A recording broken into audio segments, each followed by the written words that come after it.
5:13 a.m. If you're watching this, well, welcome. I've had a lot on my mind over the past couple days. I feel like I've been resting more, feeling very like I'm able to rest finally, like properly,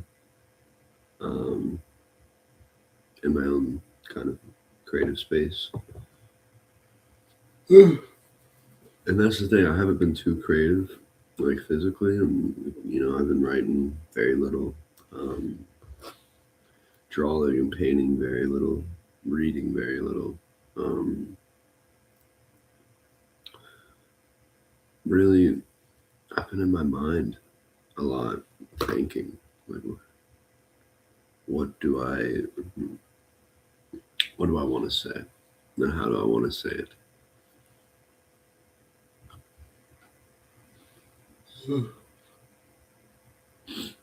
There's this part of me that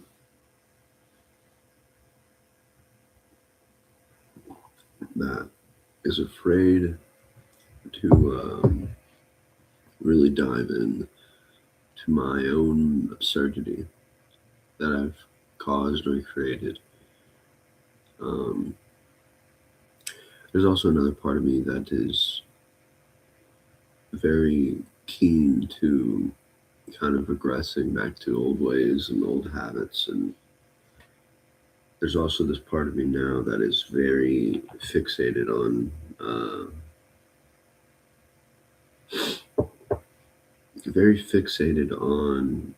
sort of being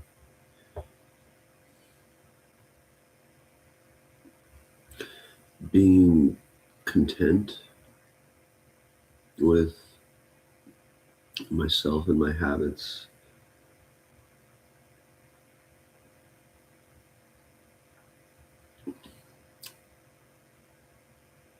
There's a part of me that wants to talk about these things a lot. I feel like the current sort of people around me, my current friend group, my current people, they don't really want to dive in.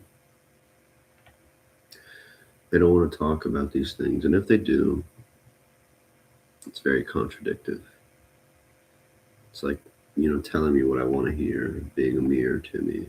And, some people, as a blessing, you have to understand that. There's some people who, they have no fucking idea what you're talking about. But because they love you, they're sitting there listening to your bullshit. There's also people who, pretend to love you, to have care for you, and they use your expressive self as their punching bag almost. Or they use it against you in ways.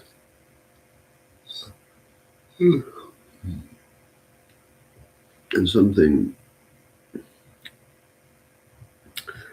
that I guess is bothersome to me has been operating from that kind of standpoint. Operating from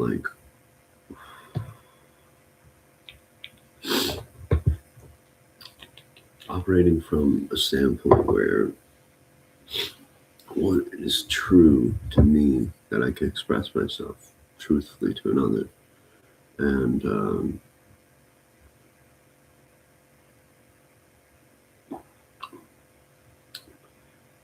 how can I know when it's just bullshit? I think if you have a good, head on you, you can usually tell pretty easily what's bullshit and what's not. But I feel like I'm sifting through so much bullshit. These people that this society has created. This is a generalization, but these people that society has created has created these figures in their minds. It's like excuse me, this mental image of perfection, of trying to fit into a mold, fit into a way of perception. And if it doesn't get sort of fit in properly, it's this grand thing that can affect, their lives, the individual's lives. But it sort of echoes out into other people's lives. And this ripple effect is it's a lot more impactful than I think people want to admit.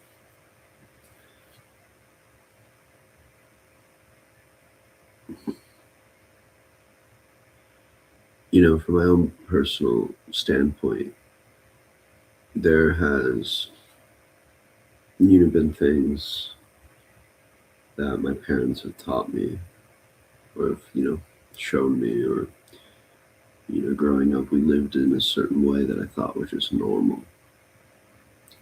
And everyone should hopefully come to this realization, but some things are very normal to others and not normal to some. And I guess when you awake to that sort of realization, you feel very alone, feel very isolated or alienated.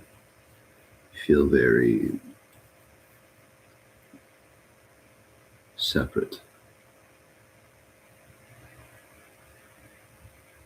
And that can cause many things for many people.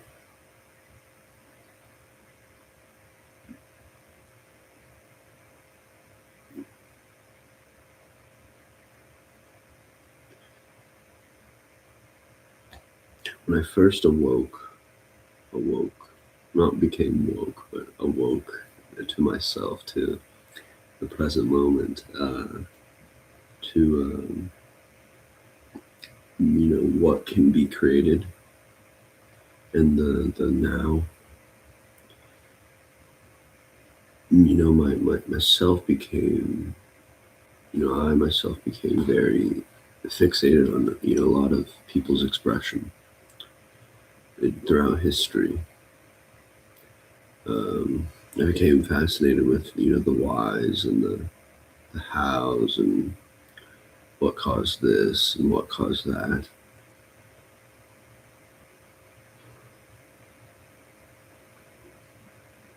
But I never really feel like I got caught up in people's drama in the sort of now, where the drama stems from absolutely nothing other than like their own personal ego being hurt in some way.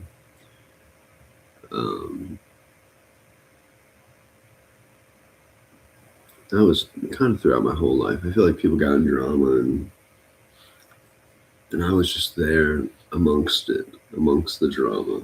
I was just like, hey, you can, I was playing the devil's advocate, like, no, there's this. Well, there's also this perspective over that perspective, and I guess that's what caused a lot of people to gravitate towards me and my perspective growing up, where I would end up having to deal with people's drama early on just because I couldn't, I didn't have much of my own. So people came to me with theirs, and I was just like, oh, that's pretty easy to operate around. You can either say this or don't. Not, do this or that. But, the drama becomes like the contemplative spot for people who truly express themselves or choose to express themselves. And that's something I also was kind of bridging into, is this mundane realm we operate from. the contents of the culture that we're operating from.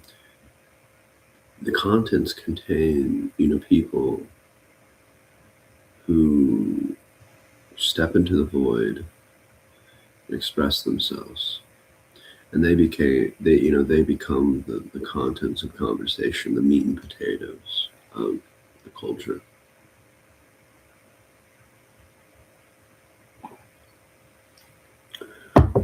They become the contemplative topic of discussion.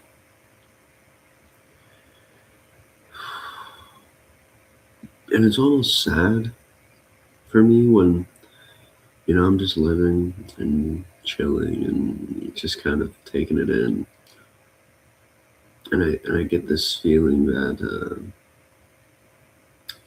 well, no, I get this specific feeling around certain people who are are very discontent with themselves inside, and I can see that they operate from a stance that shows that.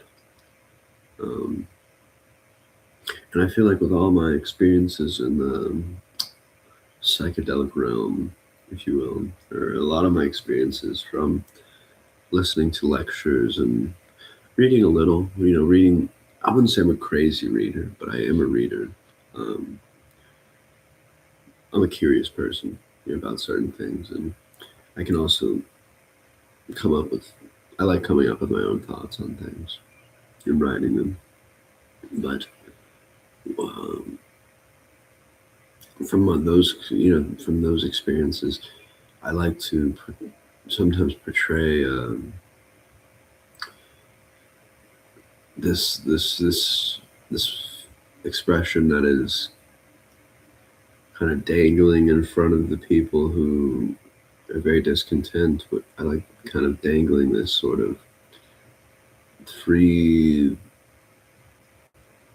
like you can do anything. You can move your you can just do things like the jester, sort of the fool and the tarot. I like portraying that in a lot of ways, and of course I have my own die-hard habits that I can't always kick out um, in those times. But I think if we begin to operate from a sort of you're messing with the individual you're interacting with, or the individuals you're interacting with, you're playing with the contents of their mind. The stimulation between topics is very different. I think that's one of the main reasons I didn't do the best in school, is because most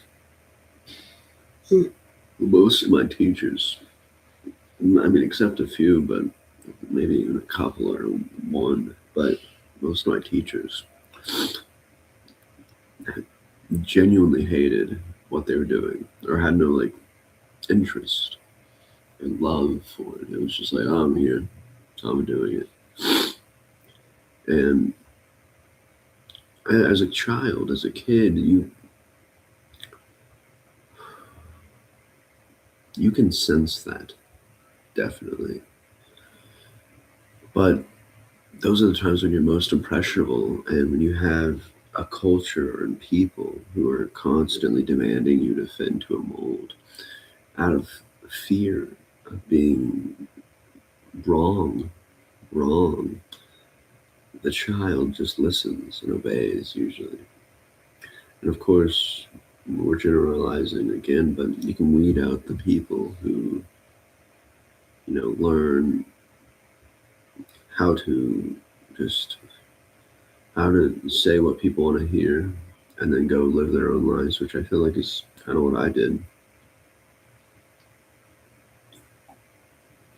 in school. I don't feel like I was very disrespectful unless I was disrespected, but I wouldn't. I hated doing homework. I did history homework. History was pretty interesting. Some reading and writing homework.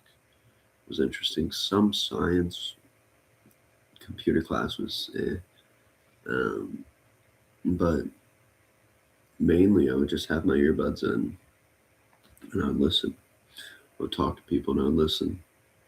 And sometimes the teachers would like have almost would challenge me in a way of like challenging me to fall in line and put fear into my bones of not doing the homework or not doing this and that.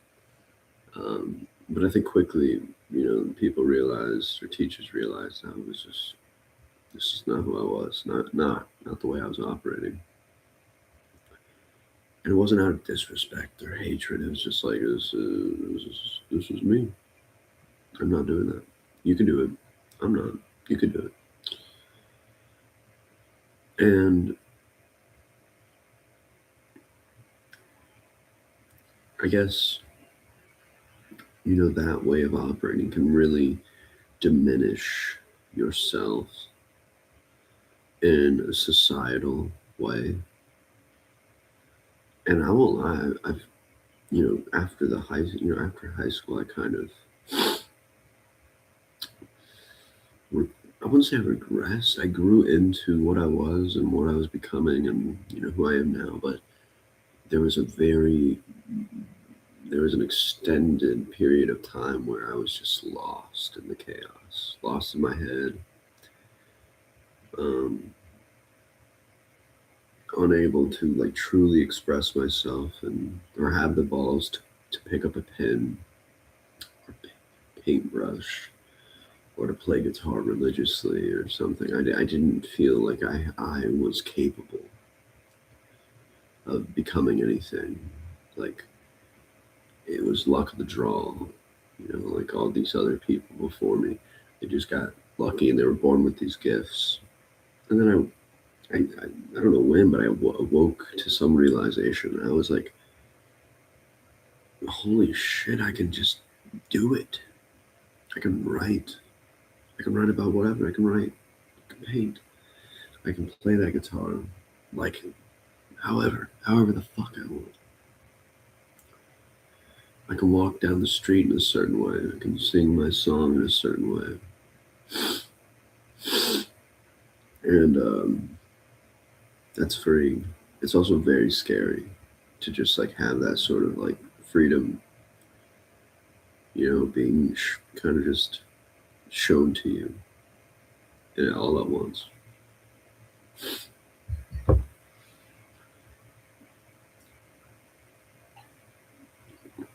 I think what our society does, um, it forces you to, it forces this fear into you.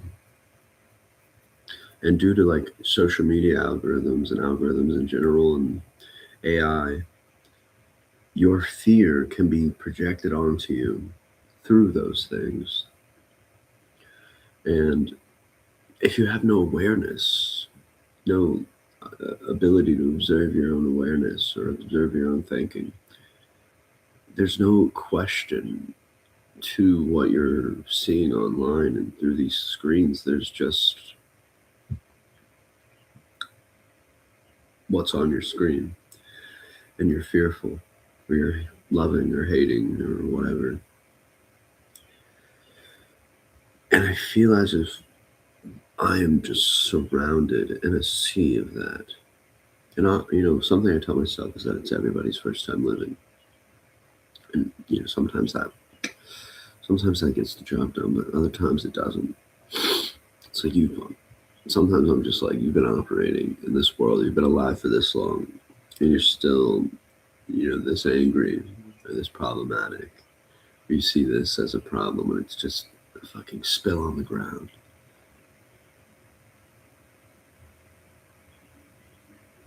It's a weird sort of realm you have to operate in when you're beginning your creative awakening journey, when you're beginning your sort of journey into that unknown area of yourself, of your own life. And you'll never know the contents of someone else's mind unless you choose to be vulnerable with someone. But first, you have to be vulnerable with yourself to get anywhere. And truly be vulnerable with yourself and your thoughts and your everything inside. Everything. Everything.